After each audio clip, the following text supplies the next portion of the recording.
السلام علیکم viewers, welcome to my channel Ali's audio book. تمام ویڈیو اپڈیٹس کے لیے علیز آڈیو بک کو سبسکرائب کر لیں اور بیل نوٹیفیکیشن کو آن کر دیں تاکہ ہماری آنے والی ہر نئی ویڈیو جلد از جلد آپ تک پہنچ جائے۔ تو آئیے شروع کرتے ہیں آج کی ہارر سٹوری۔ پتھریلی سڑک پر بگی پوری رفتار سے دوڑی چلی جا رہی تھی۔ پروفیسر ونڈفورڈ نے کھڑکی سے جھانک کر دیکھا کہ منزل نزدیک آ گئی تھی، لیکن پروفیسر کی بے چینی میں اضافہ ہو گیا۔ اسے وارث کا حق موصول ہوا جب وہ لندن کلب کے پر رونق احاطے میں بیٹھا بیئر سے جی بہلا رہا تھا۔ وارث اس کا گہرا دوست تھا۔ وہ خط ملتے ہی وہاں سے چل پڑا تھا۔ اس کی بگی اس وقت آسٹریلیا کے ویران دیہاتی علاقے سے گزر رہی تھی۔ ونڈفورڈ آنے والے لمحوں سے خوفزدہ نہیں تھا۔ ماورائے علوم سے اسے ہمیشہ دلچسپی رہی تھی۔ برسوں پہلے جب وہ ایک نوجوان طالب علم تھا اور علم کیمیا کی تعلیم پا رہا تھا، تبھی اسے ماورائے علوم سے دلچسپی پیدا ہو گئی، اور وہ یہی بات تھی جو اس کی اور نواب وارث کی دوستی کا باعث بنی تھی، اور وارث نے ونڈفورڈ کو اپنی اس مہم میں شریک کر لیا جو وہ اپنے آبائی مکان پر قابض روح بگانے اور اس سے نپٹنے کے لیے شروع کرنے والا تھا۔ نواب وارث کا گھر اسیب زدہ تھا اور پچھلی نسل سے اس کے خاندان کے لیے ناقابل رہائش تھا۔ سڑک نے جو ہی ایک موڑ پر بل کھایا، قلعے کی پتھریلی دیواریں نمودار ہو گئی جس نے رستے کو قدرے تنگ کر دیا تھا۔ کوچوان پروفیسر کے عین سامنے بیٹھا ہوا تھا، اس لیے پروفیسر سامنے کا منظر بخوبی نہیں دیکھ سکا۔ کچھ ہی دیر بعد بگی ایک بوسیدہ قلعے کے سامنے کھڑی تھی۔ یہی ونڈفورڈ کی منزل تھی۔ وہ بگی سے نیچے اترا، اپنا بھاری سوٹ کیس سنبھالے وہ عمارت کے دروازے کی طرف بڑھا۔ ونڈفورڈ نے دروازے پر دستک دی اور عمارت کا جائزہ لیا۔ قلعہ نما عمارت ایک پہاڑ کی چوٹی پر واقع تھی جس کے سامنے کھلا میدان تھا۔ عمارت کی دیواریں مضبوط اور بلند تھیں۔ چند سیکنڈ بعد ہی اسے قدموں کی چاپ سنائی دی جو دم بدم دروازے کے نزدیک آتی جا رہی تھی۔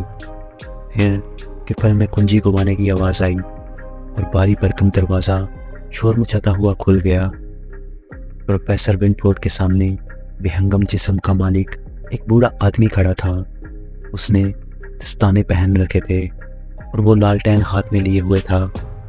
اس نے زرد روشنی میں ونڈفورڈ کو غور سے دیکھا۔ اس کی اندر دنسی ہوئی آنکھیں تاریکی میں شعلوں کی طرح دہک رہی تھی۔ وہ چند سیکنڈ تک ونڈفورڈ کو گھورتا رہا، پھر اس نے ایک طرف ہٹتے ہوئے ونڈفورڈ کو اندر آنے کا اشارہ کیا۔ جو ہی ونڈفورڈ نے دروازہ پور کیا اور عمارت کے اندر قدم رکھا، بوڑھے آدمی نے ایک بار پھر دروازے کو تالا لگا دیا۔ ونڈفورڈ کا جسم لمحہ بھر کے لیے خوف سے مفلوج ہو گیا، لیکن اگلے ہی لمحے وہ بے خوف انداز میں بوڑھے کے پیچھے پیچھے چلتا ہوا اندھیری اور سرد گیلری میں سے گزرنے لگا۔ لالٹین کی روشنی سے راہداری ایک تاریک غار کی طرح دکھائی دے رہی تھی۔ ٹھنڈی راہداری کو عبور کر کے وہ ایک ہال میں پہنچ گیا۔ آتش دان میں آگ روشن تھی۔ ہال کا فرنیچر قدیم طرز کا تھا جو صرف چند کرسیوں اور ایک میز پر مشتمل تھا۔ میز پر 2 موم بتیاں جل رہی تھیں جن کے شعلے سیدھی انگلی کی طرح اوپر کو اٹھے ہوئے تھے اور بالکل ساکت تھے، ان میں ذرا بھی حرکت نہ تھی۔ بوڑھے نے ونڈفورڈ کو بیٹھنے کے لیے کہا اور ایک پیالے میں گرم سوپ لا کر اس کے سامنے رکھ دیا۔ اس نے خاموشی سے سوپ پینا شروع کر دیا۔ جو ہی پیالہ خالی ہوا، بوڑھے نے جیب سے ایک بند لفافہ نکالا اور اس کی طرف بڑھا دیا۔ پروفیسر ونڈفورڈ نے اپنی کرسی گھسیٹ کر میز کے قریب کی اور لفافے کو کھولا۔ لفافہ کھلتے ہی مڑا ہوا ایک کاغذ اس کے ہاتھ میں آ گیا جس پر شکستہ تحریر میں کچھ لکھا ہوا تھا۔ تحریر کا انداز اس ہاتھ سے مشابہ تھا جو اس نے لندن کلب میں موصول کیا تھا۔ اس کا مطلب تھا وہ تحریر نواب وارث کی ہی ہاتھ کی لکھی ہوئی تھی۔ اس نے ہاتھ پڑھنا شروع کر دیا۔ میرے دوست، حالات میں بہت تیزی سے تبدیلی واقع ہوئی ہے۔ جس وقت میں نے تمہیں لندن کلب میں خط لکھا تھا، تب مجھے یقین تھا کہ میں اپنے آبائی مکان پر قابض بدروحوں کا خاتمہ کرنے میں کامیاب ہو جاؤں گا۔ لہٰذا میں نے اکیلے ہی بدروحوں کو بھگانے کا عمل شروع کر دیا۔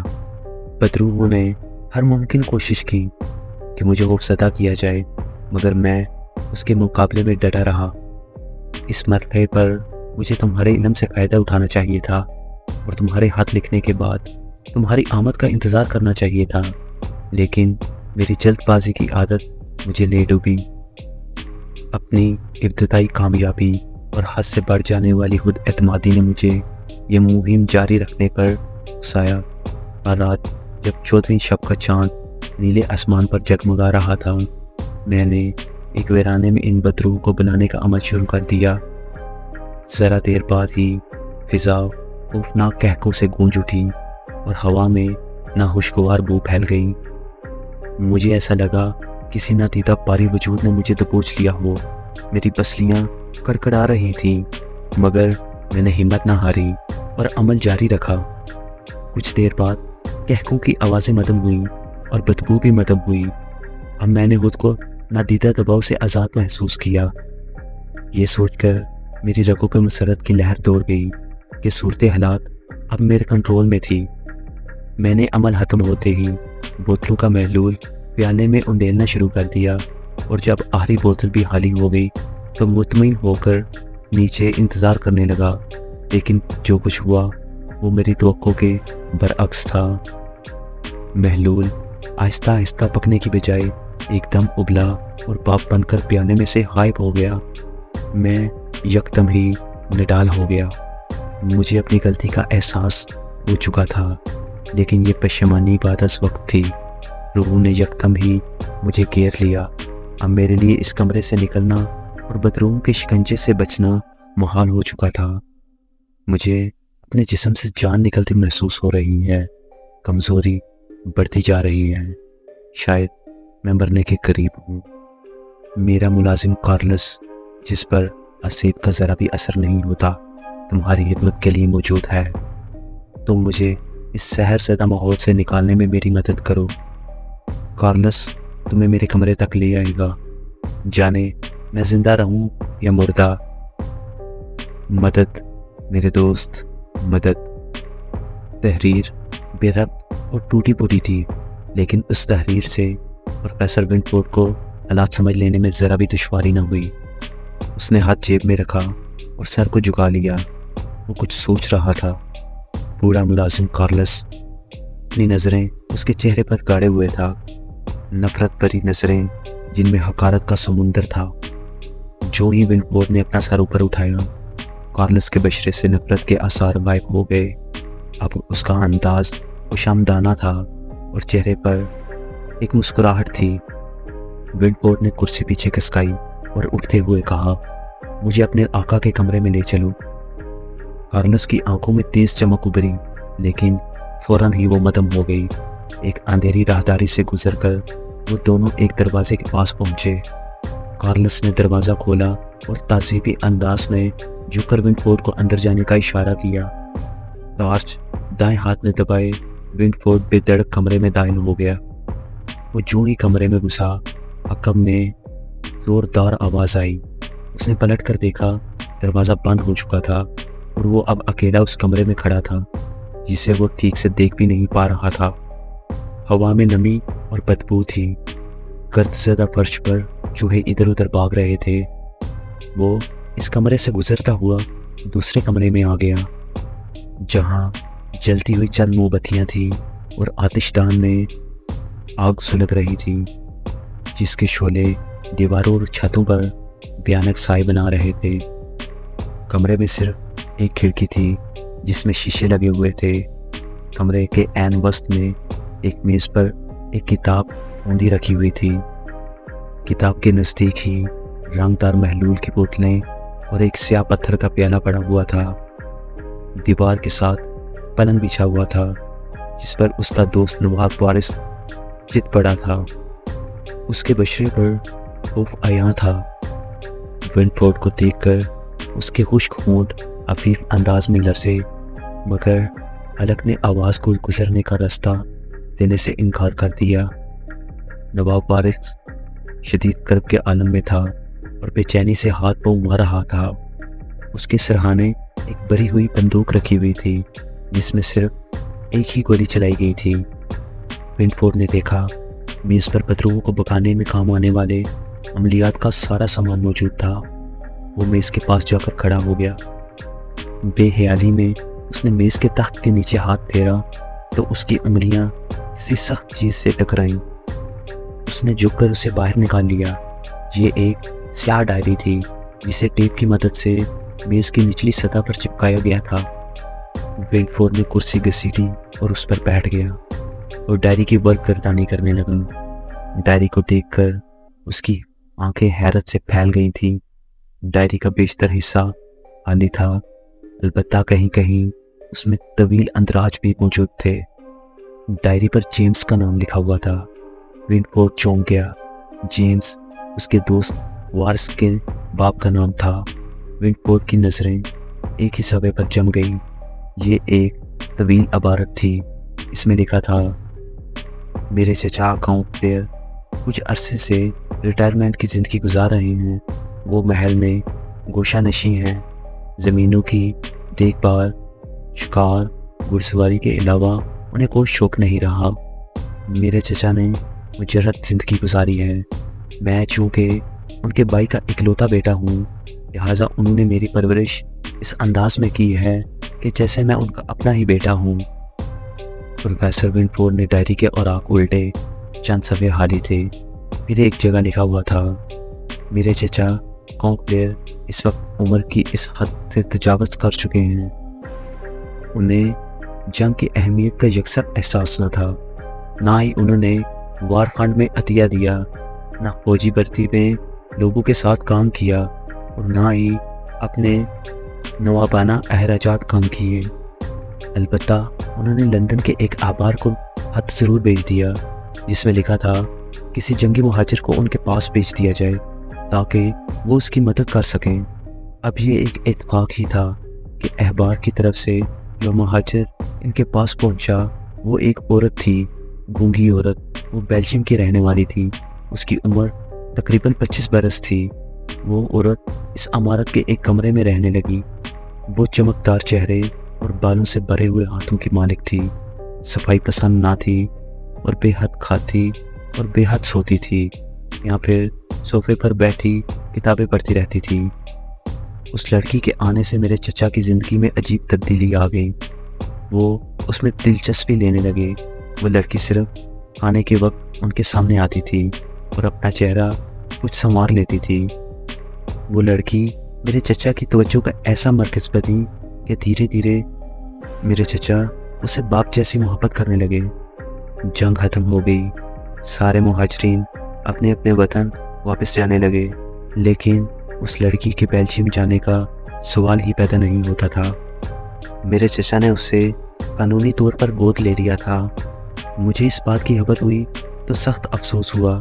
ایک ایسی شخصیت کو میرے مقابلے میں ترجیح دی گئی تھی جو غباروں کی طرح رہتی تھی اور انہی کی طرح حرکتیں کرتی تھی۔ بہرحال اس کے باوجود ہر سال یہاں آتا رہا۔ میں چچا پر اپنی ناراضگی کا اظہار نہیں کرنا چاہتا تھا۔ ڈائری کا ورق اس جگہ پر پہنچ کر ختم ہو گیا تھا۔ ونڈفورڈ نے مزید اوراق پلٹے۔ ایک جگہ وہ رک گیا۔ اب میں یہاں 3 برس بعد آیا ہوں اور ارادہ ہے کہ 1 ہفتہ یہاں رک کر واپس چلا جاؤں، لیکن جس شام میں یہاں پہنچا تو رات کے کھانے پر دیکھا کہ چچا کچھ پریشان سے تھے، جیسے اندر ہی اندر کوئی کرب انہیں کھائی جا رہا ہو۔ وہ بیلجیم کی لڑکی اس طرح ہٹی کٹی تھی، بلکہ اب عورت نظر آنے لگی تھی۔ کھانے کے دوران مجھے چچا نے سرگوشی میں کہا کہ میں انہیں ان کے کمرے میں ملوں۔ مجھے یوں لگا جیسے وہ اپنے جائیداد والے فیصلے پر پشیمان ہوں اور اسی بارے میں مجھ سے کچھ گفتگو کرنا چاہتے ہوں۔ اسی وقت آتش دان میں لکڑی چٹکنے کی آواز آئی۔ میں نے خاموش ہو کر پہلے ان کی طرف دیکھا، پھر چچا کی طرف، اور کرسی گھسیٹ کر ان کے پاس بیٹھ گیا۔